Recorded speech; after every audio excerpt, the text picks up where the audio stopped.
어머니, 아버님 유산은 어떻게 하실 건가요? 병문안 한 번 안 온 너희가 어떻게 유산 이야기를. 엄마! 유산은 원래 부모 제사 지내주는 아들한테 주는 거예요. 제사 안 지내드려도 돼요. 네가 어떻게 그런 말을. 아니, 엄마! 이럴 거면 저 왜 낳으신 거예요? 정말 어이없네! 안녕하세요. 저는 김순자라고 합니다. 올해 73살, 남편을 떠나보내고 이제는 홀로 남겨진 평범한 노인입니다. 남편이 세상을 떠난 지 이제 막 일주일이 지났습니다. 40년을 함께 살아온 그 사람이 더 이상 내 곁에 없다는 사실이 아직도 실감나지 않습니다. 이제부터 제가 들려드릴 이야기는 남편이 떠난 후 제가 겪은 믿기 힘든 가족의 배신과 그 아픔을 어떻게 이겨냈는지에 관한 것입니다. 재산을 노리고 돌변한 아들과 며느리의 충격적인 행동들, 그리고 제가 어떻게 그들에게 당당히 맞서 제 삶을 되찾았는지 궁금하시다면 구독과 좋아요 버튼 눌러주세요. 여러분의 응원 한 번이 저희에게는 큰 힘이 됩니다. 구독과 좋아요는 무료니까요. 많은 관심 부탁드립니다. 남편은 긴 투병 끝에 결국 저를 두고 떠났습니다. 마지막 순간까지 제 손을 꼭 붙잡고 있던 그 따뜻한 온기가 아직도 손끝에 남아있는 것만 같습니다. 그가 떠난 후 텅 빈 집안에서 혼자 밥을 먹고 혼자 TV를 보고 혼자 잠자리에 드는 일상이 얼마나 낯설고 서글픈지 모릅니다. 당신 없이 어떻게 살아가야 할지 모르겠어요. 매일 밤 남편의 영정사진을 보며 중얼거리는 말입니다. 하지만 더 가슴 아픈 것은 아들 민석이와 며느리 유진이의 태도였습니다. 남편의 투병 기간 내내 그들은 단 한 번도 병문안을 오지 않았어요. 바쁘다는 핑계로 전화조차 거의 하지 않았습니다. 암이 뇌로 전이되고 남편의 상태가 악화되었을 때도 민석이는 회사 일을 핑계로 병원에 나타나지 않았습니다. 그렇게 사랑했던 아버지의 마지막을 지키지 않은 것입니다. 유진이는 세무사 사무실을 운영한다며 너무 바쁘다고 했지요. 결국 저 혼자서 남편의 간병을 도맡아 했습니다. 장례식장에서도 그들은 단 한 방울의 눈물도 보이지 않았습니다. 검은 양복을 입은 민석이는 형식적인 인사만 나누었고 유진이는 내내 핸드폰만 들여다보고 있었어요. 제가 흐느낄 때조차 그들은 무표정한 얼굴로 옆에 서 있을 뿐이었습니다. 슬픔에 잠겨 있던 어느 날 아침 갑자기 초인종이 울렸습니다. 문을 열자 오랫동안 발길을 끊었던 아들과 며느리가 서 있었습니다. 장례를 치른 지 이틀 만이었습니다. 민석이는 평소와 달리 정장 차림이었고 유진이는 세련된 원피스에 고급 핸드백을 들고 있었습니다. 어머님, 저희 왔어요. 유진이의 목소리는 평소와 달리 다정했습니다. 거실로 들어선 그들은 마치 손님처럼 조심스레 소파에 앉았어요. 그들의 방문이 무척 불편했지만 차라도 한 잔 대접해야 할 것 같아 부엌으로 향했습니다. 찬장에서 고급 찻잔을 꺼내면서도 가슴이 무거웠습니다. 이 찻잔은 남편이 제 생일에 선물해 준 것이었으니까요. 아침부터 웬일이니? 차를 내오며 물었습니다. 유진이는 민석이와 눈빛을 주고받더니 가방에서 서류 봉투를 꺼냈습니다. 그 모습이 어쩐지 사업 미팅을 하러 온 것 같았습니다. 민석이는 시종일관 묵묵히 바닥만 쳐다보고 있었어요. 한때는 내 무릎에 앉아 제잘거리던 그 아이의 모습은 이제 어디에서도 찾아볼 수 없었습니다. 어머님, 저희가 드릴 말씀이 있어서요. 유진이가 말을 꺼냈습니다. 그 순간 저는 그들이 왜 찾아왔는지 직감적으로 알 수 있었습니다. 남편이 세상을 떠났으니 이제 그가 남긴 재산을 어떻게 나눌 것인지 궁금했던 거겠지요. 가슴이 미어지는 느낌이었습니다. 남편을 잃은 슬픔이 채 가시기도 전에 그들은 벌써 재산 이야기를 꺼내려 한다는 것을 직감했습니다. 아버님 재산은 어떻게 정리하실 건가요? 유진이의 질문에 저는 숨이 막혔습니다. 그토록 사랑했던 남편이 떠난 지 일주일도 되지 않았는데 벌써 재산 타령을 하다니요. 내가 우리 아들을 어떻게 키웠길래 이런 냉혹한 사람이 되었을까 하는 자책감이 밀려왔습니다. 민석이는 여전히 고개를 들지 못한 채 침묵했고 유진이만 제 눈을 뚫어지게 바라보고 있었습니다. 방 안의 공기가 무거워졌습니다. 창밖으로 보이는 하늘은 유난히 맑았지만 제 마음속은 검은 구름이 몰려오고 있었습니다. 그 순간 저는 남편이 임종 직전에 남긴 말을 떠올렸습니다. 의식이 또렷했던 순간 그가 제 귀에 속삭였던 말. 여보, 모든 재산을 당신에게 남기겠소. 우리 아들 이미 변해버렸소. 유진이는 가방에서 서류를 하나둘씩 꺼내기 시작했습니다. 세무사답게 모든 것이 깔끔하게 정리되어 있었어요. 남편 명의의 재산 목록, 부동산 내역, 주식, 보험금까지. 어떻게 이런 자료들을 구했는지 놀라웠습니다. 세무사라는 직업을 이용해 이미 남편의 모든 재산을 조사해 둔 것이었습니다. 저희가 정리해 봤는데요. 아버님이 남기신 재산이 총 5억 정도 되네요. 유진이의 말투는 사무적이었지만 그녀의 눈빛에서는 욕심이 드러나고 있었습니다. 서류에는 재산 분할 계획까지 이미 세워져 있었어요.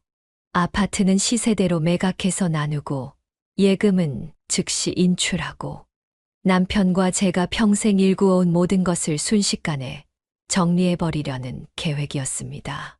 법적으로는 배우자와 자식이 재산을 나눠 갖는 게 맞지 않을까요? 어머님이 3분의 1, 민석이가 3분의 2. 순간 화가 치밀었습니다.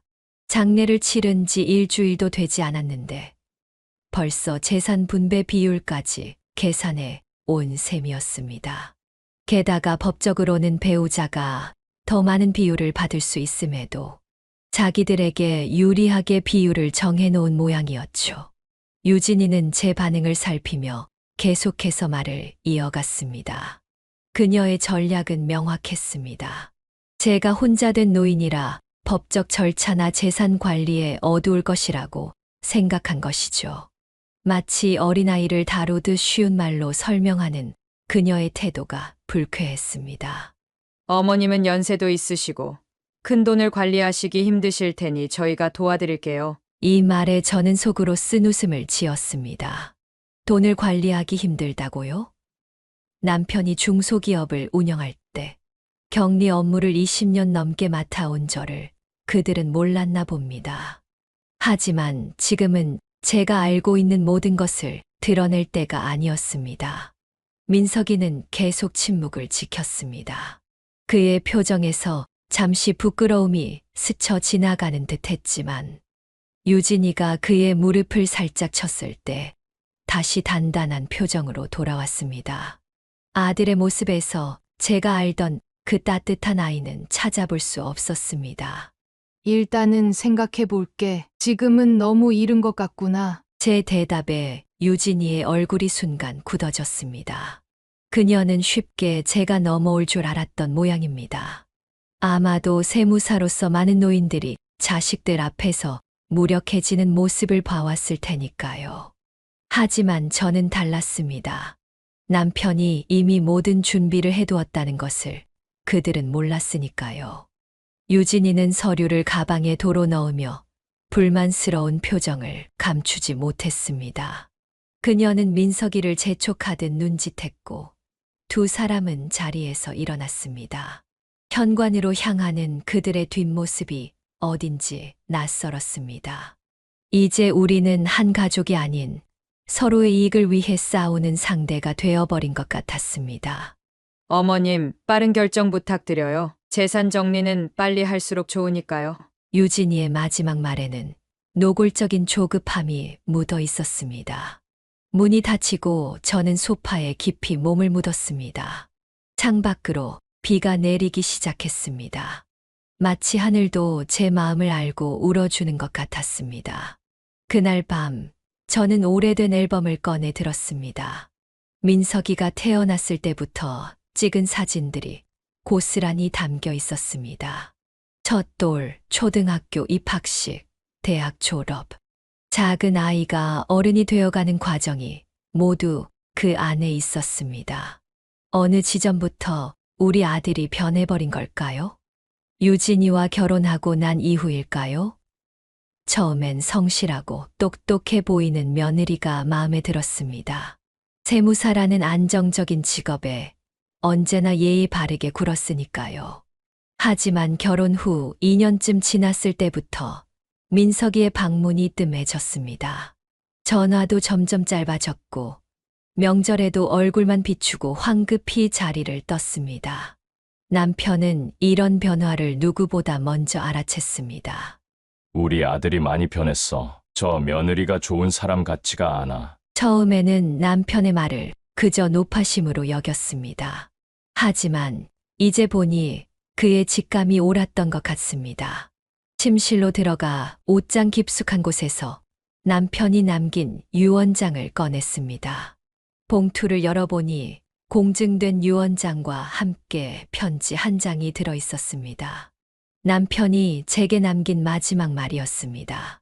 여보, 내가 없는 세상에서도 강하게 살아가길 바라오. 우리 아들은 이미 돈 앞에 눈이 멀어버렸소. 모든 재산을 당신 앞으로 해두었으니 부디 현명하게 지켜내길 바라오. 사랑하오. 눈물이 뺨을 타고 흘러내렸습니다. 남편은 이 모든 것을 예상하고 준비해둔 것이었습니다. 침대 옆 전화기를 들어 변호사에게 연락했습니다. 이제는 제가 행동할 차례였습니다. 돈 앞에서 변해버린 아들과 탐욕스러운 며느리로부터 남편의 유산을 지켜내야 했습니다. 다음 날 아침 변호사 사무실로 향했습니다. 유언장을 보고 변호사는 고개를 끄덕였습니다. 법적으로 문제 없습니다. 모든 재산은 어르신의 것입니다. 하지만 자녀들이 이 일을 제기할 가능성도 있으니 몇 가지 대비책을 마련해 두시는 게 좋겠습니다. 변호사의 조언에 따라 집에 CCTV를 설치하고 중요 서류는 모두 안전한 곳에 보관했습니다. 앞으로 벌어질 폭풍을 준비하는 심정이었습니다. 가슴은 아팠지만 남편의 마지막 뜻을 지키기 위해 저는 강해져야 했습니다. 변호사와의 상담 이후 며칠이 지났습니다. 그동안 아들과 며느리는 여러 번 전화를 걸어왔지만 저는 받지 않았습니다. 잠시 혼자만의 시간이 필요했고 어떻게 대응해야 할지 생각할 시간이 필요했으니까요. 그러던 어느 토요일 아침 또다시 초인종이 울렸습니다. 현관문을 열었을 때 유진이는 평소와 달리 화려한 옷차림이 아닌 소박한 평상복 차림이었습니다. 손에는 큰 보자기를 들고 있었고 얼굴에는 미소가 가득했습니다. 민석이는 옆에 서서 어색한 표정을 짓고 있었습니다. 마치 누군가의 강요로 이곳에 온 것 같은 모습이었습니다. 어머님, 제가 직접 송편을 빚어왔어요. 유진이가 보자기를 풀어 보여주었습니다. 예쁘게 빚어진 송편들이 보였습니다. 그녀는 마치 다정한 며느리인 척 연기하는 것 같았습니다. 하지만 그 눈빛 속에 숨겨진 계산적인 모습이 보였습니다. 남편의 장례식장에서 핸드폰만 들여다보던 그 며느리가 갑자기 손수 송편을 만들어 오다니요. 거실로 안내했습니다. 그들이 앉는 동안 저는 차를 준비했습니다. 부엌에서 찻잔을 꺼내며 생각했습니다. 갑작스럽게 다정한 척하는 것을 보니 뭔가 더 큰 계획이 있는 게 분명해. 차와 함께 거실로 돌아오니 유진이는 벌써 송편을 예쁘게 접시에 담아놓고 있었습니다. 과하게 친절한 그녀의 태도가 불편했습니다. 민석이는 여전히 어색한 미소를 지으며 말없이 앉아 있었습니다. 어머님, 요즘 잘 지내셨어요? 저희가 전화도 여러 번 드렸는데. 유진이의 목소리에는 걱정이 묻어 있었지만 그 눈빛은 다른 이야기를 하고 있었습니다. 저는 차를 한 모금 마시며 묵묵히 그들을 바라보았습니다. 사실 이미 알고 있었습니다. 그들이 왜 이렇게 갑자기 친절해졌는지를. 어머니, 지난번에 드린 말씀 생각해 보셨어요? 유진이의 본심이 드러나는 순간이었습니다. 결국 송편은 그저 미끼였던 것이죠. 재산 이야기를 다시 꺼내기 위한 포장지에 불과했습니다. 그들의 눈에는 오직 돈만 보이는 것 같았습니다. 40년을 함께한 남편의 죽음도 제 마음의 상처도 안중에 없었습니다. 그게 너희와 무슨 상관이니? 제 차가운 대답에 유진이의 얼굴이 순간 굳어졌습니다. 그녀는 분명 제가 쉽게 넘어올 것이야 기대했던 모양입니다. 민석이는 깜짝 놀란 표정으로 저를 바라보았습니다. 아마도 어머니가 이렇게 단호하게 나올 거라고는 예상하지 못했던 것 같았습니다. 유진이는 순간적으로 당황했지만 곧 표정을 고치고 달콤한 목소리로 말을 이었습니다. 어머니, 저희도 가족이잖아요. 당연히 알아야죠. 그 순간 저는 모든 것을 깨달았습니다. 이것은 갑작스러운 욕심이 아니라 오랫동안 계획된 움직임이었습니다. 남편이 아프다는 소식을 들었을 때부터 어쩌면 그보다도 더 전부터 그들은 이 순간을 준비해왔던 것입니다. 민석이가 병문안을 오지 않은 이유, 장례식에서 무표정했던 이유, 그리고 장례 직후 재산 이야기를 꺼낸 이유. 모든 것이 하나로 연결되었습니다. 그들은 남편의 죽음을 기다려왔던 것입니다. 자신들의 이익을 위해서. 너희들이 한 번이라도 아버지 병문안 와봤니? 제 질문에 방안이 조용해졌습니다. 유진이는 입술을 깨물었고 민석이는 고개를 더 숙였습니다. 그들에게는 할 말이 없었던 것이죠. 남편이 중환자실에 있을 때도 의식이 흐릿해질 때도 찾아오지 않았으니까요. 유진이는 잠시 침묵했다가 화제를 바꾸려고 했습니다. 그녀의 손에는 서류 봉투가 들려 있었습니다. 아마도 송편이 통하지 않으면 다른 접근법을 쓰려고 준비해온 듯 했습니다. 사실 어머님, 저희가 좋은 제안이 있어서요. 그녀가 서류 봉투를 꺼냈습니다. 안에는 무슨 계약서처럼 보이는 종이가 있었습니다. 유진이는 그것을 테이블 위에 조심스럽게 펼쳤습니다. 제게 노후 생활을 보장해 주는 대신 모든 재산 관리 권한을 그들에게 넘기는 내용이었습니다. 어머님이 편안하게 지내시도록 저희가 매달 생활비를 드릴게요. 대신 재산 관리는 저희가 할게요. 그 말을 듣는 순간 남편이 왜 그토록 재산을 제 명의로 해두었는지 더욱 명확히 이해가 되었습니다. 그는 이미 아들과 며느리의 속내를 간파하고 있었던 것입니다. 제가 그들의 제안에 동의했다면 아마도 매달 약속한 생활비도 점점 줄어들고 결국에는 제가 그들에게 의존할 수밖에 없게 만들려는 계획이었을 겁니다. 저는 서류를 밀어내며 일어섰습니다. 더 이상 이 자리에 있고 싶지 않았습니다. 남편이 그토록 아끼던 아들이, 그리고 제가 며느리로 받아들인 여자가 이렇게 차갑고 계산적인 모습을 보이다니 가슴이 미어졌습니다. 오늘은 그만 돌아가. 더 할 말 없다. 유진이는 얼굴을 붉혔지만 곧 감정을 추스르고 서류를 다시 봉투에 넣었습니다. 그들이 현관으로 향하는 동안 저는 창밖을 바라보며 등을 돌렸습니다. 이별을 고하는 그들의 모습조차 보고 싶지 않았습니다. 현관문이 닫히고 난 후 저는 그대로 창가에 서서 눈물을 흘렸습니다. 하늘은 맑았지만 제 마음속은 먹구름이 가득했습니다. 남편이 남긴 유언장과 재산을 지키기 위해서는 이제 강해져야 했습니다. 아들과 며느리와의 관계가 완전히 깨져버리더라도 남편의 마지막 뜻을 존중하는 것이 제 의무였으니까요. 다시 전화기를 들어 변호사에게 연락했습니다. 이제는 단순히 방어적인 태도를 넘어 적극적으로 움직일 때였습니다. 남편이 남긴 유언장을 공식화하고 모든 재산을 법적으로 안전하게 보호해야 했습니다. 그들의 계획된 움직임을 이제 제가 몇 발 앞서가야 할 때였습니다. 변호사와 상담한 지 일주일 정도 지났을 때 이상한 일이 벌어지기 시작했습니다. 아침 일찍 동네 슈퍼에 우유를 사러 갔는데 평소 안부를 묻던 이웃 할머니들이 저를 보고도 인사를 건네지 않았습니다. 오히려 머리를 숙이고 수근거리는 모습이 보였습니다. 처음에는 우연이라 생각했지만 약국에서도 시장에서도 비슷한 상황이 반복되었습니다. 집으로 돌아오는 길 40년 넘게 알고 지내던 옆집 임 선생님이 저를 불러 세웠습니다. 그분의 표정이 심상치 않았습니다. 무슨 일이 있는지 물었더니 임 선생님은 망설이다가 조심스럽게 말을 꺼냈습니다. 순자 씨, 혹시 무슨 일 있어? 요즘 동네에 이상한 소문이 돌고 있더라고. 임 선생님의 말에 저는 당황스러웠습니다. 무슨 소문인지 물었더니 그분은 더욱 조심스러워하며 낮은 목소리로 이야기했습니다. 동네에 제가 남편의 유언장을 위조했다는 소문이 퍼져 있다는 것이었습니다.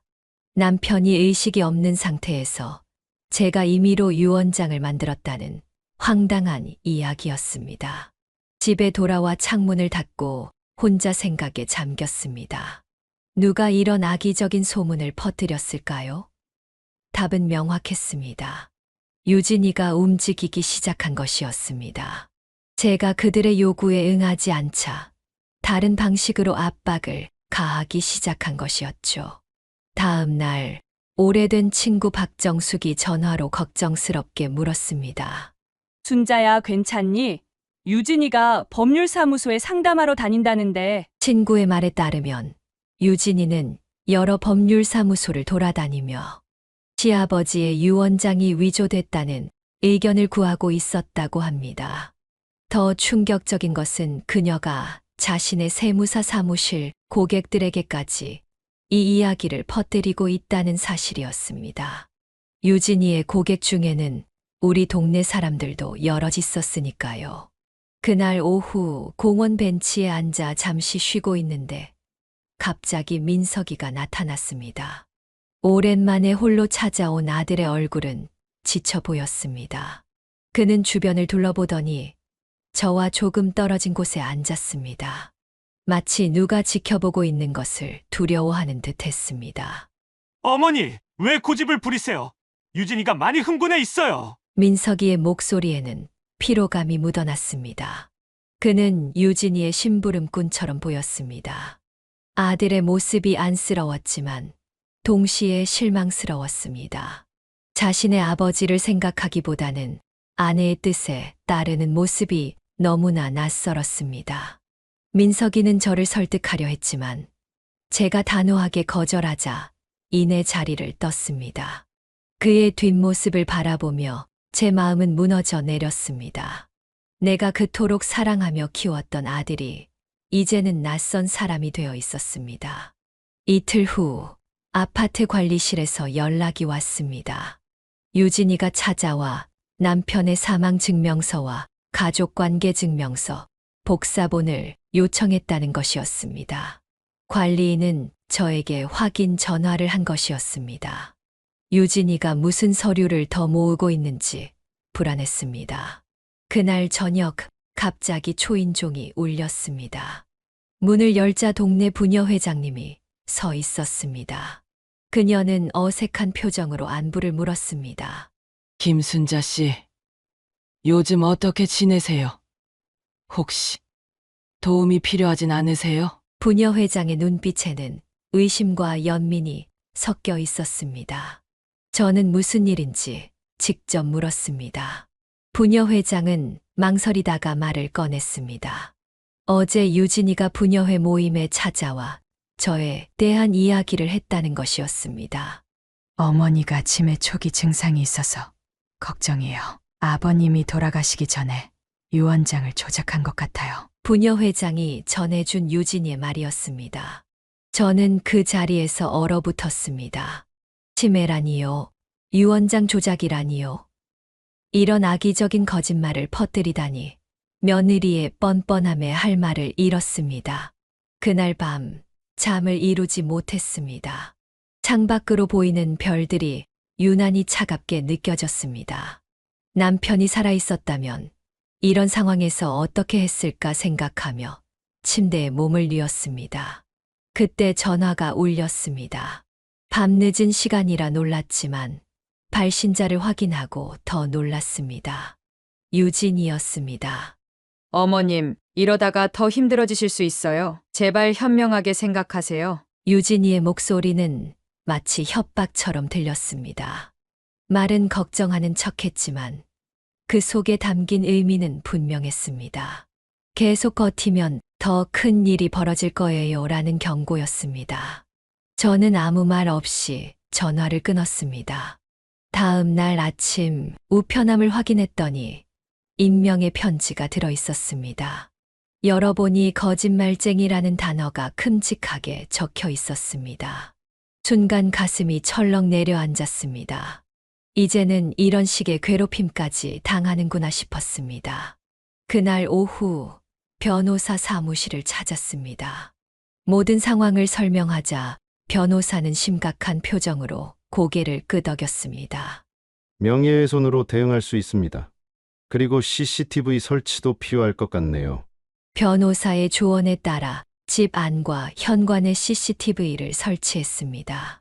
또한 남편의 유언장이 합법적으로 작성되었다는 증명서도 발급받았습니다. 이제는 단순히 방어만 하는 것이 아니라 적극적으로 대응해야 할 때였습니다. 하지만 마음 한구석에서는 깊은 절망감이 자리 잡고 있었습니다.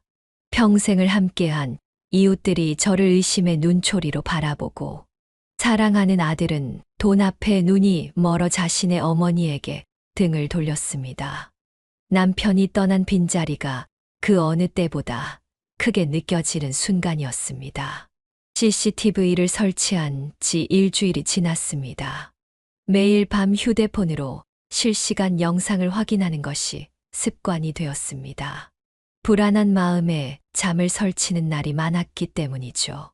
고요한 밤, 텅 빈 거실과 현관, 그리고 남편의 서재를 번갈아 화면으로 확인하는 것만으로도 마음이 조금은 편안해졌습니다.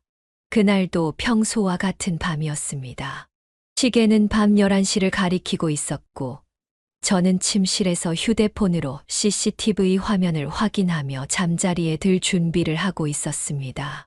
갑자기 현관 센서 불이 켜지는 것이 화면에 보였습니다. 누군가가 현관문 앞에 서 있었던 것입니다. 처음에는 오작동인가 싶었습니다. 하지만 곧 현관문 손잡이가 조용히 돌아가는 모습이 보였습니다. 머리카락이 쭈뼛서는 느낌이었습니다. 누가 이 밤중에 열쇠로 제 집 문을 열려고 시도하는 걸까요? 도둑이라기엔 열쇠를 사용하는 것 같았습니다. 현관문이 열리고 2명의 그림자가 안으로 들어왔습니다. CCTV 화면을 자세히 보니 민석이와 유진이었습니다. 제 아들과 며느리가 한밤중에 몰래 집에 들어오다니 도저히 믿기지 않았습니다. 그들은 신발을 벗고 거실로 들어섰습니다. 어머니 주무셨겠지? 불도 다 꺼져 있어. 유진이의 속삭이는 목소리가 CCTV 마이크를 통해 들렸습니다. 두 사람은 조심스럽게 거실을 가로질러 서재 쪽으로 향했습니다. 민석이는 불안한 듯 계속해서 주변을 살폈고 유진이는 손전등을 켜며 앞장섰습니다. 서재 문 앞에 도착한 그들은 잠시 망설이는 듯 했습니다. 민석이는 문고리를 잡았다가 다시 손을 뗐습니다. 아마도 양심의 가책이 들었는지도 모릅니다. 하지만 유진이가 그의 등을 떠밀듯 재촉했고 결국 서재 문이 열렸습니다. 서재 CCTV에 비친 그들의 모습은 충격적이었습니다. 유진이는 남편의 책상 서랍을 하나씩 열어보기 시작했고 민석이는 책장 앞에 서서 책들 사이를 뒤적였습니다. 마치 무언가를 찾고 있는 듯 했습니다. 분명 남편의 유언장이나 다른 중요한 서류들을 찾으려는 것이 틀림없었습니다. 어디 있지? 금고 같은 것도 없고. 유진이가 책상 밑을 들여다보며 중얼거렸습니다. 민석이는 책장에서 책들을 꺼내 흔들어 보고 있었습니다. 아마도 책 사이에 숨겨둔 서류가 있는지 확인하는 모양이었습니다. 제 마음은 분노와 서글픔이 뒤섞였습니다. 한때 그렇게 사랑했던 아들이 이제는 밤중에 도둑처럼 제 집에 몰래 들어와 서류를 훔치려 하다니요. 더 이상 지켜볼 수만은 없었습니다. 휴대폰을 내려놓고 침실 문을 열었습니다. 조용히 복도를 걸어 거실로 나왔습니다. 그들은 너무 서재 수색에 집중한 나머지 제가 다가오는 소리도 듣지 못했습니다. 거실 불을 켰을 때 서재에서 놀란 듯한 소리가 들렸습니다. 이 시간에 도둑질하러 왔니? 제 목소리에 서재가 순간 조용해졌습니다. 잠시 후 민석이와 유진이가 서재에서 나왔습니다. 손전등이 바닥에 떨어졌고 두 사람의 얼굴은 창백했습니다. 마치 유령이라도 본 듯한 표정이었습니다.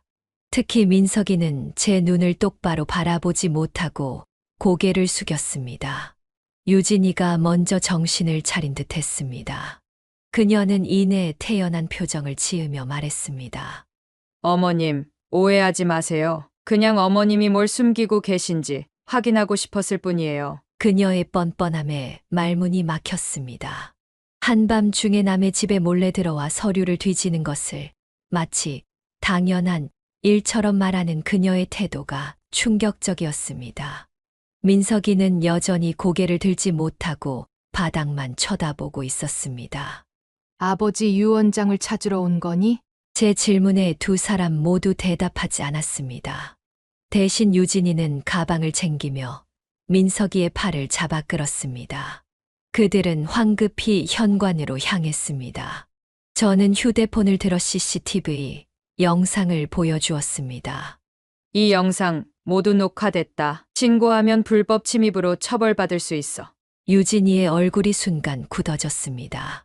그녀는 분명 CCTV가 설치되어 있다는 사실을 몰랐던 모양입니다.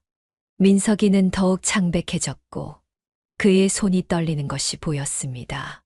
유진이는 잠시 침묵하다가 현관문을 열었습니다.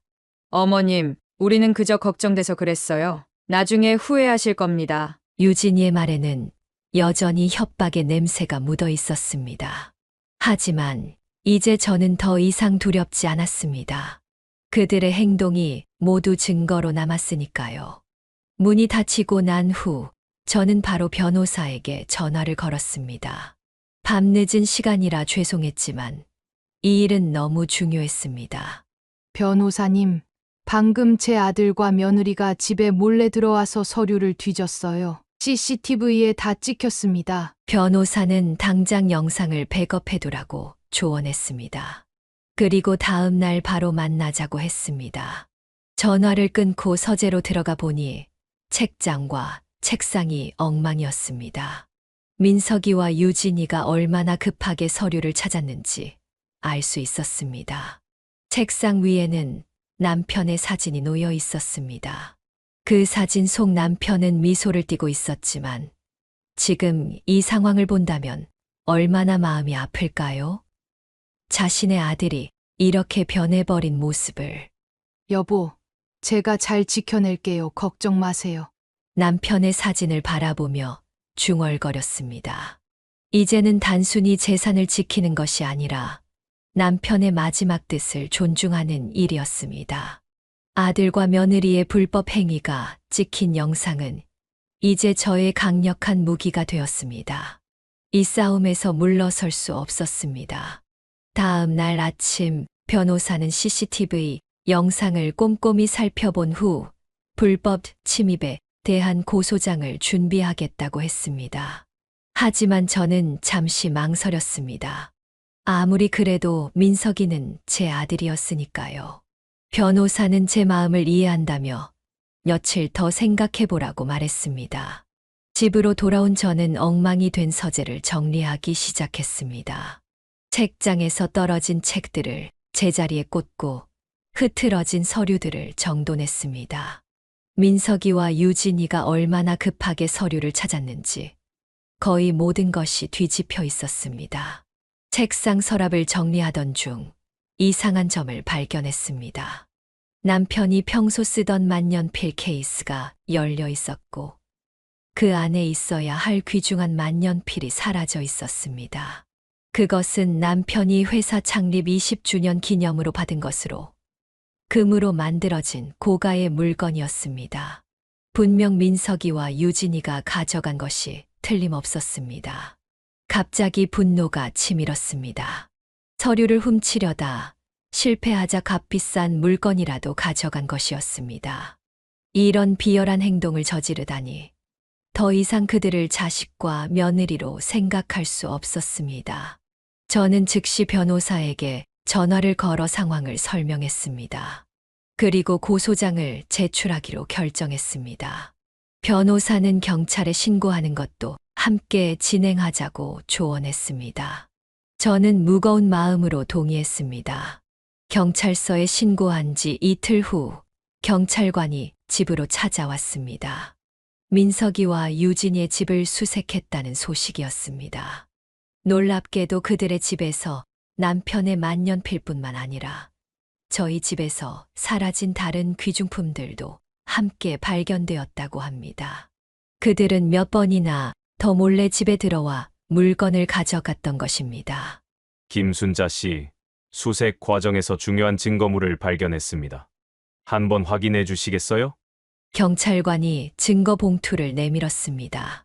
안에는 검은색 가죽 다이어리가 들어 있었습니다. 유진이의 것이라고 합니다. 다이어리를 열어보니 놀라운 내용이 적혀 있었습니다.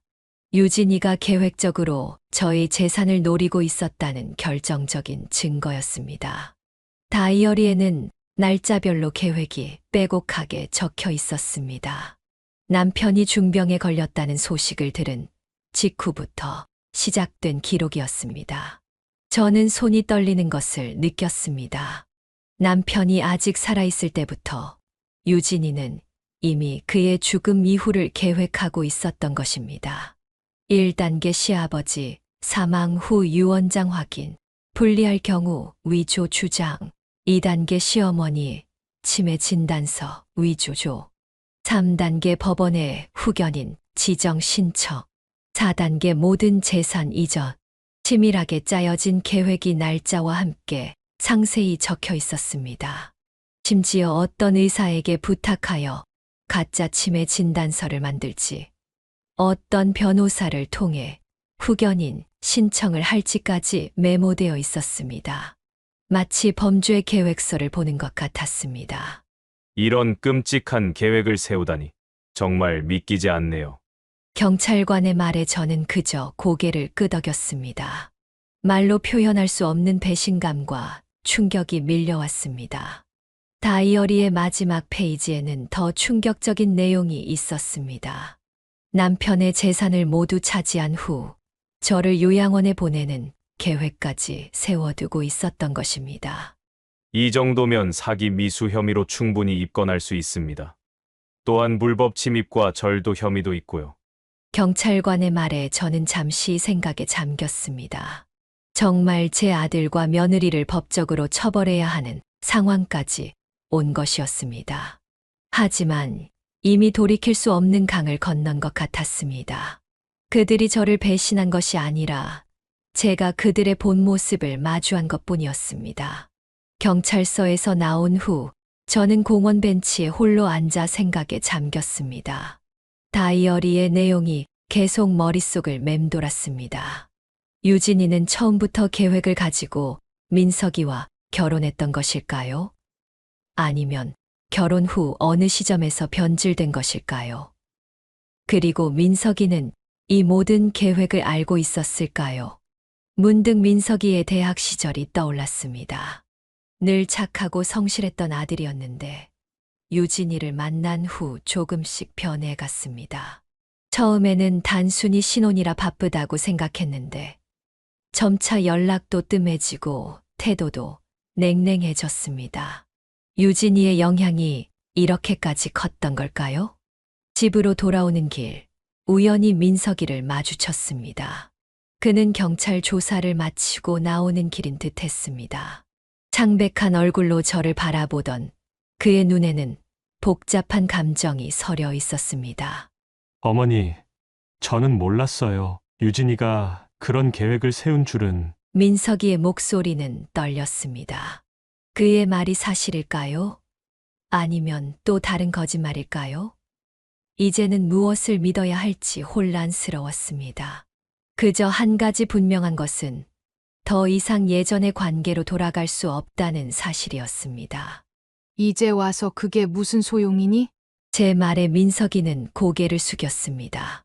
그의 어깨가 떨리는 것으로 보아 울고 있는 것 같았습니다.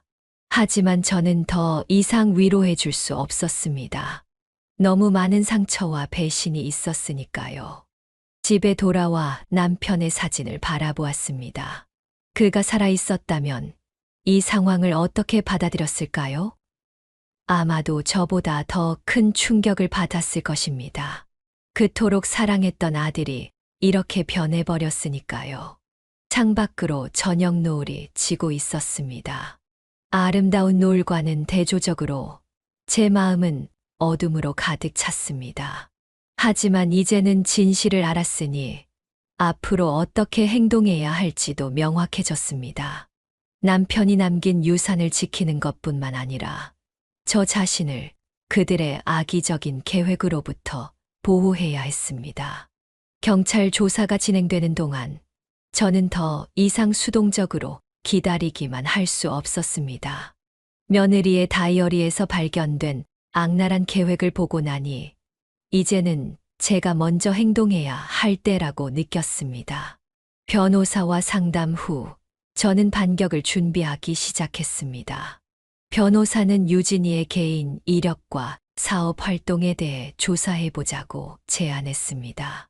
그녀가 세무사라는 점을 고려할 때 혹시 불법적인 활동이 있을 수도 있다는 것이었습니다. 저는 망설임 없이 동의했습니다. 한때는 가족이라고 생각했던 사람이었지만 이제는 단지 제 생명과 재산을 노리는 적일 뿐이었으니까요. 비용이 많이 들었지만 전문 조사관을 고용하여 유진이의 세무사 사무실 활동을 면밀히 추적했습니다. 2주간의 조사 끝에 놀라운 사실들이 드러났습니다. 유진이는 세무사로서의 지위를 악용하여 여러 불법 행위를 저지르고 있었던 것입니다. 김 여사님, 며느리분이 운영하는 세무사 사무실에서 심각한 문제점들이 발견됐습니다. 조사관은 두꺼운 서류 뭉치를 제 앞에 놓았습니다. 서류에는 유진이가 몇몇 고객들의 세금을 줄여주는 대가로 정상 수수료 외에 별도의 현금을 받아온 증거들이 담겨 있었습니다. 또한 일부 부유한 고객들의 재산을 해외로 빼돌리는 과정에도 관여한 정황이 포착되었습니다. 가장 충격적인 것은 유진이가 이런 불법 자금을 이용해 비밀리에 부동산을 매입해왔다는 사실이었습니다.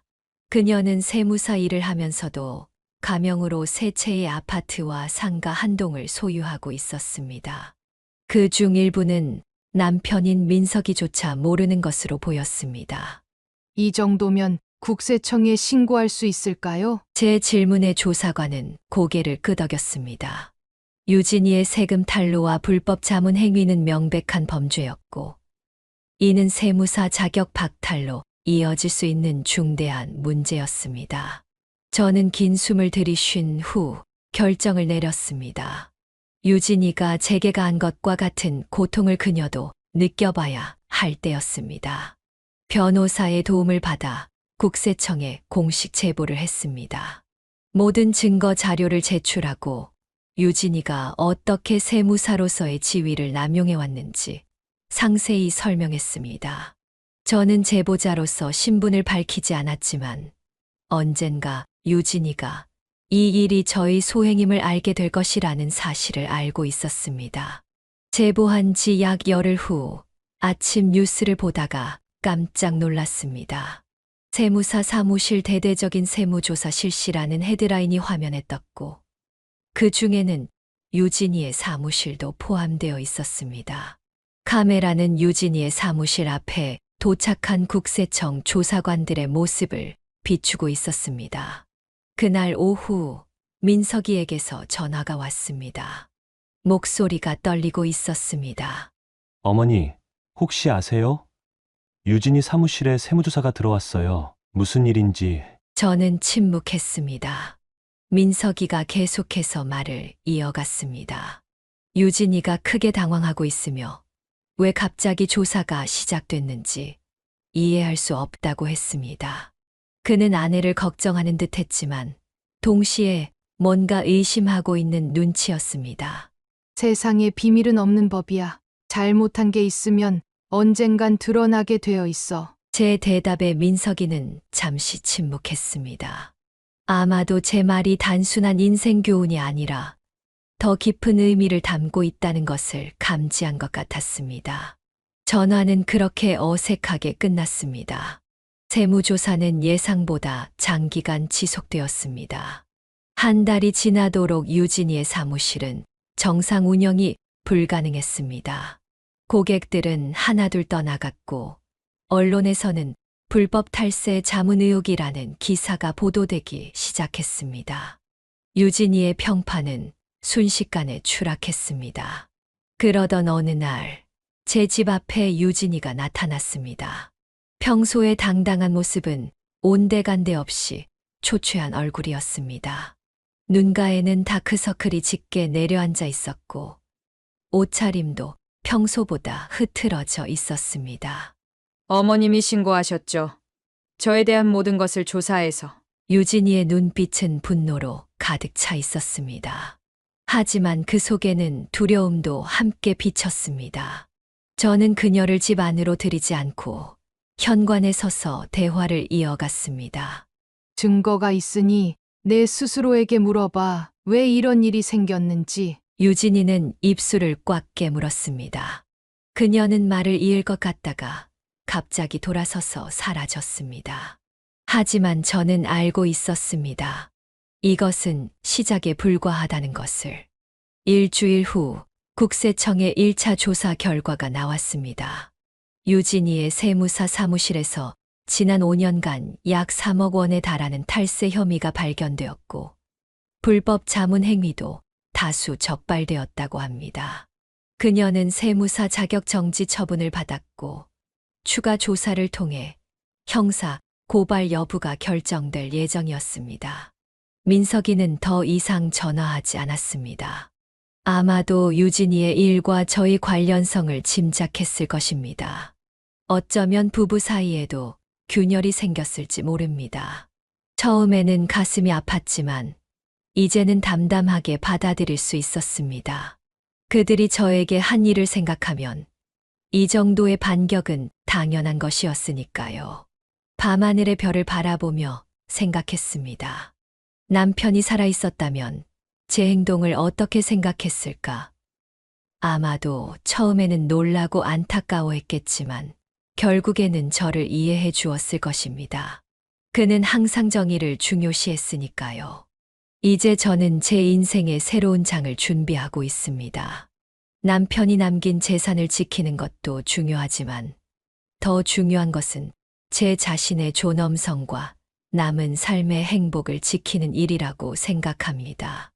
유진이와의 싸움은 아직 끝나지 않았지만 적어도 이제는 제가 앞서 나가고 있었습니다. 세무조사가 진행되는 동안 예상치 못한 또 다른 사실이 드러났습니다.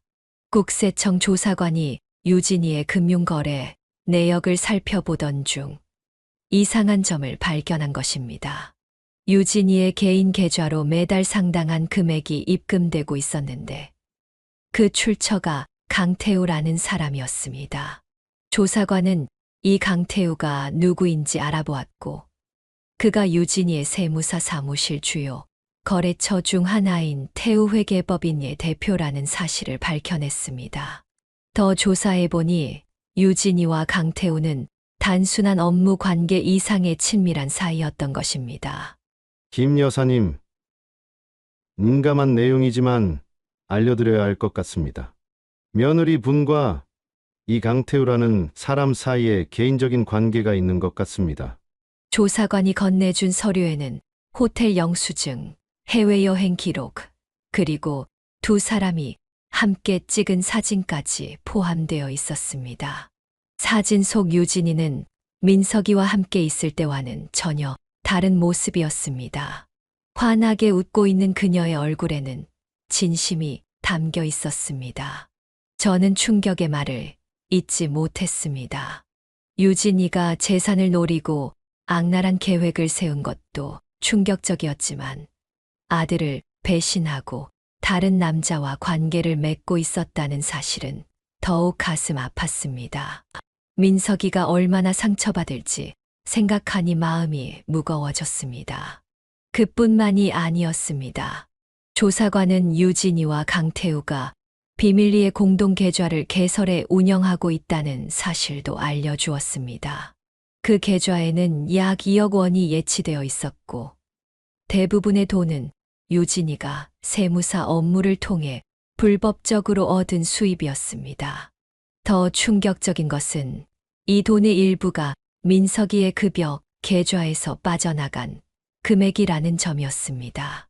유진이는 남편의 계좌에 접근 권한을 가지고 있었고 매달 조금씩 돈을 빼내 강태우와의 공동 계좌로 옮겨왔던 것입니다. 그녀는 아마도 이 돈을 이용해 민석이 모르게 미래를 준비하고 있었던 것 같았습니다. 이런 사실을 알게 된 저는 며칠 동안 고민했습니다. 이 정보를 민석이에게 알려야 할까요? 아니면 모르는 척 넘어가야 할까요? 아들에게 더 큰 상처를 주고 싶지 않았지만 동시에 그가 진실을 알 권리가 있다고 생각했습니다. 결국 저는 민석이에게 연락했습니다. 차라리 저를 통해 진실을 알게 되는 것이 낫다고 판단했습니다. 한참을 고민한 끝에 민석이에게 전화를 걸었고 함께 만나자고 했습니다. 공원 벤치에 앉아 기다리는 동안 마음이 무거웠습니다. 어떤 말로 시작해야 할지, 어떻게 하면 아들의 충격을 최소화할 수 있을지 계속 고민했습니다. 멀리서 민석이가 걸어오는 모습이 보였습니다.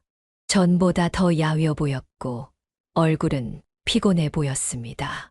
어머니, 무슨 일로 저를 부르셨어요? 저는 천천히 준비해온 서류 봉투를 건넸습니다. 봉투 안에는 유진이와 강태우의 관계를 증명하는 자료들과 공동 계좌 내역, 그리고 민석이의 돈을 빼돌린 증거가 담겨 있었습니다. 민석아, 이건 내가 알아야 할 진실이야. 민석이는 의아한 표정으로 봉투를 열었습니다. 서류들을 하나씩 꺼내 살펴보던 그의 얼굴이 점차 창백해졌습니다. 사진에 찍힌 유진이와 강태우의 모습을 보고 난 후 공동 계좌 내역을 확인하자 그의 손이 떨리기 시작했습니다. 마지막으로 자신의 계좌에서 돈이 빠져나간 내역을 확인한 순간 민석이는 숨을 크게 들이쉬었습니다. 이럴 수가. 유진이가 어떻게 이럴 수 있죠? 그의 목소리에는 분노보다 깊은 상처와 배신감이 묻어 있었습니다. 민석이는 한동안 말을 잇지 못했습니다. 고개를 숙인 채 서류들을 다시 봉투에 넣으며 그의 눈에서 눈물이 떨어졌습니다. 저는 아들의 어깨를 토닥이고 싶었지만 우리 사이에는 아직 해결되지 않은 감정이 남아 있었습니다. 이제 어떻게 해야 할지 모르겠어요. 민석이의 말에 저는 조용히 대답했습니다. 그가 무슨 결정을 내리든 저는 아들을 지지할 것이라고. 다만 이번 일이 어쩌면 그에게 눈을 뜨게 해주는 계기가 될 수도 있다고 말했습니다. 유진이가 어떤 사람인지 이제 제대로 알게 된 것이니까요. 민석이는 한동안 공원 벤치에 앉아 생각에 잠겼습니다. 그의 얼굴에는 수많은 감정이 교차하고 있었습니다. 배신감, 분노, 상실감, 그리고 혼란. 저는 그저 옆에 조용히 앉아 있었습니다. 때로는 말보다 침묵이 더 큰 위로가 되는 법이니까요. 한참 후 민석이는 일어나 집으로 돌아갔습니다. 그날 밤 늦게 민석이에게서 문자가 왔습니다. 그는 유진이와 대화를 나눴고 그녀가 모든 것을 부인했다고 합니다. 하지만 증거가 너무 명백했기에 결국 유진이는 사실을 인정할 수밖에 없었다고 했습니다. 다음 날 아침 동네 슈퍼에서 이웃 아주머니들이 수군거리는 소리가 들렸습니다. 유진이가 밤중에 짐을 싸서 집을 나갔다는 소문이었습니다. 아마도 이제 그녀는 강태우와 함께 새로운 삶을 시작하려는 모양이었습니다. 저는 아들이 걱정됐습니다. 그가 이 모든 상처를 어떻게 감당할지, 앞으로 어떤 선택을 할지. 하지만 동시에 안도감도 느꼈습니다. 이제 민석이는 유진이의 진짜 모습을 알게 되었고, 더 이상 그녀의 영향력에서 벗어날 수 있을 테니까요. 창밖으로 새 한 마리가 날아가는 모습을 바라보며 생각했습니다. 때로는 고통스러운 진실이 달콤한 거짓말보다 더 나을 때가 있는 법입니다. 아들에게 상처를 준 것 같아 마음이 아팠지만 동시에 그것이 필요한 일이었다고 믿었습니다. 이제 우리 모두 각자의 상처를 안고 앞으로 나아가야 할 시간이었습니다. 유진이가 집을 나간 후 모든 일은 급박하게 흘러갔습니다. 국세청 조사는 그녀의 세무 비리뿐 아니라 여러 고객들의 탈세를 도운 증거들도 다수 발견했습니다. 동시에 그녀가 제기했던 남편의 유언장 위조 소송은 여전히 진행 중이었습니다. 재판일이 다가오는 동안 민석이의 모습은 보이지 않았습니다. 유진이가 떠난 후 그는 아파트를 정리하고 어디론가 이사를 간 모양이었습니다. 이웃들에 따르면 그는 친구 집에 임시로 머물고 있다고 했습니다. 때로는 그가 걱정되었지만 저는 그를 찾아 나서지 않았습니다. 이제 그는 모든 것을 스스로 직면해야 할 때였으니까요. 재판 당일 법원 복도는 긴장감으로 가득했습니다. 소송 내용이 언론에 보도되면서 많은 사람들이 관심을 갖게 되었고 몇몇 기자들도 자리를 지키고 있었습니다. 저는 변호사와 함께 차분히 법정으로 들어갔습니다. 법정 반대편에는 유진이와 그녀의 변호사가 앉아 있었습니다. 유진이는 평소의 당당한 모습과는 달리 초췌해 보였습니다. 세무조사와 불륜 스캔들로 그녀의 사회적 위치는 이미 무너져 내린 상태였습니다. 그럼에도 그녀의 눈빛은 여전히 날카로웠습니다. 놀랍게도 민석이도 법정에 나타났습니다. 그는 어느 쪽에도 앉지 않고 방청석 가장 뒷줄에 홀로 앉아 있었습니다. 창백한 얼굴로 앞을 응시하고 있는 그의 모습이 마음 아팠지만 이제 돌이킬 수 없는 강을 건넌 것 같았습니다. 재판부가 입장합니다. 법정이 조용해졌고 재판은 시작되었습니다. 유진이 측은 여전히 유언장이 위조되었다고 주장했습니다. 남편이 의식이 희미한 상태에서 제가 임의로 작성했다는 것이었습니다. 그러나 우리 측 변호사는 유언장 작성 당시의 녹음 파일과 병원 의사의 증언, 그리고 공증인의 확인서를 증거로 제출했습니다. 결정적인 순간은 검찰 측에서 유진이의 다이어리와 공모 계획서를 법정에 제출했을 때였습니다. 다이어리에는 남편이 돌아가시기도 전에 그녀가 어떻게 재산을 노리고 계획을 세웠는지가 상세히 적혀 있었습니다. 심지어 가짜 치매 진단서 작성과 후견인, 지정 신청까지 모든 과정이 날짜별로 기록되어 있었습니다. 이 다이어리는 피고 정유진이 작성한 것으로 확인됩니다. 필적 감정 결과와 디지털 포렌식 조사 결과도 일치합니다. 검사의 설명에 법정이 술렁였습니다. 유진이의 얼굴이 창백해졌고 그녀의 변호사는 당황한 기색이 역력했습니다. 그들은 잠시 시간을 요청했지만 이미 모든 증거는 명백했습니다. 재판부는 추가 증거로 유진이와 강태우의 불륜 관계, 민석이의 돈을 빼돌린 금융거래 내역, 그리고 그들이 몰래 제 집에 침입한 CCTV 영상까지 모두 검토했습니다. 모든 증거가 그들의 불법적인 행위를 입증하고 있었습니다. 결국 재판부는 명확한 판결을 내렸습니다. 남편의 유언장은 합법적으로 작성된 것이며 모든 재산은 유언장대로 저에게 상속된다는 것이었습니다. 더불어 유진이에 대해서는 사기 미수와 불법 침입, 문서 위조, 교사 등의 혐의로 기소할 것을 검찰에 권고했습니다. 피고 정유진은 고의적으로 허위 사실을 유포하고 불법적인 방법으로 재산을 탈취하려 한 점이 명백히 인정됩니다. 판사의 말이 끝나자 법정은 잠시 침묵에 휩싸였습니다. 유진이는 고개를 숙인 채 움직이지 않았고 민석이는 자리에서 일어나 천천히 법정을 나갔습니다. 저는 그의 뒷모습을 바라보며 가슴이 아팠지만 결국 이것이 정의로운 결과였습니다. 법정 밖으로 나오자 기자들이 몰려들었습니다. 변호사가 그들을 막아주어 저는 조용히 빠져나올 수 있었습니다. 주차장으로 향하는 길에 누군가가 제 이름을 불렀습니다. 돌아보니 민석이가 서 있었습니다. 그는 한동안 말없이 저를 바라보더니 마침내 입을 열었습니다. 어머니, 이게 최선이었어요? 그의 목소리에는 분노보다는 깊은 상실감이 묻어 있었습니다. 아내에 대한 배신감, 재산에 대한 욕심, 그리고 어머니에 대한 죄책감이 뒤섞인 표정이었습니다. 저는 그를 똑바로 바라보며 대답했습니다. 내가 선택한 길이야. 시작부터 끝까지 모든 게 너의 선택이었어. 민석이의 눈에 눈물이 고였습니다. 그는 더 이상 말을 잇지 못하고 고개를 숙였습니다.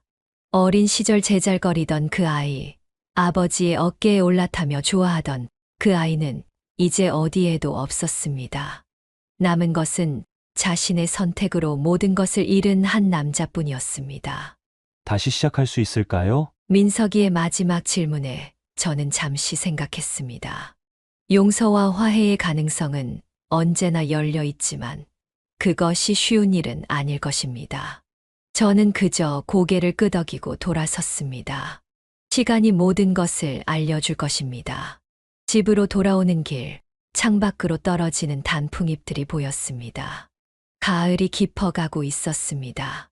남편이 떠난 지도 어느덧 반년이 지났습니다. 그 시간 동안 저는 상상하지 못했던 많은 일을 겪었고 또 많은 것을 배웠습니다. 거실에 앉아 남편의 사진을 바라보았습니다. 그가 살아 있었다면 이 모든 상황을 어떻게 생각했을까요? 아마도 아들을 잃은 것에 가슴 아파했겠지만 그럼에도 제가 진실과 정의를 위해 싸운 것을 자랑스러워했을 것입니다. 저는 이제 앞으로의 삶을 생각해야 했습니다. 법적 분쟁은 끝났지만 감정적인 상처는 아직 남아 있었습니다. 민석이와의 관계를 어떻게 할지, 남은 생을 어떻게 살아갈지. 많은 고민이 있었지만 한 가지는 분명했습니다. 저는 더 이상 두렵지 않았습니다. 이제 제 삶은 온전히 제 것이었으니까요. 재판이 끝난 지도 어느덧 3개월이 지났습니다. 가을이 지나가고 겨울이 왔습니다. 창밖으로 하얀 눈이 내리는 것을 바라보니 마치 모든 것이 정화되는 듯한 느낌이 들었습니다.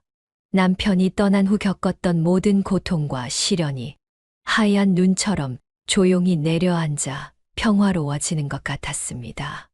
유진이는 결국 사기 미수와 불법 침입 혐의로 집행유예를 선고받았습니다. 동시에 세무사 자격도 박탈되어 그녀의 커리어는 완전히 무너졌습니다. 마지막으로 그녀의 소식을 들었을 때는 강태우와 함께 멀리 지방으로 이사했다고 했습니다. 더 이상 그녀에 대해 알고 싶지 않았습니다. 민석이에게서는 가끔 문자가 왔습니다. 처음에는 짧게 안부만 묻는 정도였지만 점차 그의 마음이 담긴 이야기들을 보내왔습니다. 유진이와의 이혼 절차가 진행 중이라는 것, 작은 아파트를 얻어 혼자 살기 시작했다는 것, 그리고 그동안의 모든 일에 대해 깊이 반성하고 있다는 것. 어머니, 다시 찾아뵈어도 될까요? 어느 날 그렇게 물어왔습니다. 한참을 고민했습니다. 쉽게 용서하기에는 너무 큰 상처였지만, 그래도 그는 제 아들이었습니다. 결국 저는 그를 만나기로 했습니다. 추운 겨울날, 민석이가 집에 찾아왔습니다. 예전보다 훨씬 수척해진 모습이었지만, 눈빛은 오히려 더 맑아진 것 같았습니다. 그는 조심스럽게 거실로 들어와 남편의 사진 앞에 무릎을 꿇고 오랫동안 절을 올렸습니다. 그 모습을 보니 마음 한편이 아려왔습니다. 아버지께 정말 죄송해요. 그리고 어머니께도. 민석이의 눈에는 진심 어린 눈물이 고여 있었습니다. 그는 유진이를 만나고 결혼한 이후 어떻게 조금씩 변해갔는지, 어떻게 그녀의 영향력 아래 자신의 양심을 저버리게 되었는지 이야기했습니다. 핑계가 아닌 진정한 반성의 말이었습니다. 그날 이후 민석이는 한 달에 한두 번씩 찾아오기 시작했습니다. 가끔은 제가 좋아하는 음식을 해오기도 하고, 동네 산책을 함께 하자고 제안하기도 했습니다. 서서히 우리는 다시 모자 관계를 회복해가고 있었습니다. 물론 예전과 같지는 않았지만 새로운 관계의 시작이었습니다. 봄이 오고 민석이는 큰 결심을 했다고 말했습니다. 서울 생활을 정리하고 제주도로 내려가 작은 카페를 열 계획이라고 했습니다. 도시의 복잡한 삶에서 벗어나 자연과 함께하는 새로운 삶을 꿈꾸고 있었습니다. 어머니도 나중에 제주도에 내려오세요. 좋은 집 마련해드릴게요. 민석이의 제안에 저는 미소로 답했습니다. 하지만 저에게도 이제 새로운 계획이 있었습니다. 남편과 함께 하고 싶었던 일들, 그동안 미뤄두었던 꿈들을 이루기 위한 계획들이었습니다. 마침내 봄꽃이 만발한 어느 날, 저는 큰 결정을 내렸습니다. 오랫동안 살아온 이 집을 정리하고 새로운 곳으로 이사하기로 한 것입니다. 너무나 많은 추억이 담긴 곳이었지만 동시에 아픈 기억도 많았습니다. 이제는 제 삶을 위해 새로운 시작이 필요했습니다. 작은 아파트를 구입하고 짐을 정리하는 동안 많은 생각이 들었습니다. 남편과 함께 살던 침대, 식탁, 소파, 모든 것이 추억이었습니다.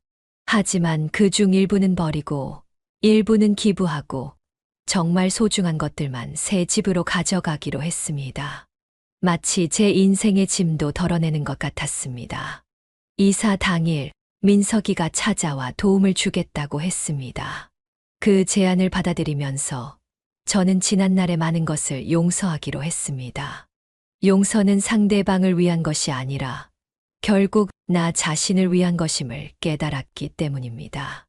어머니, 행복하셨으면 좋겠어요. 트럭에 마지막 짐을 싣고 민석이가 진심을 담아 말했습니다. 저는 잠시 집을 돌아보며 남편과의 추억들을 떠올렸습니다.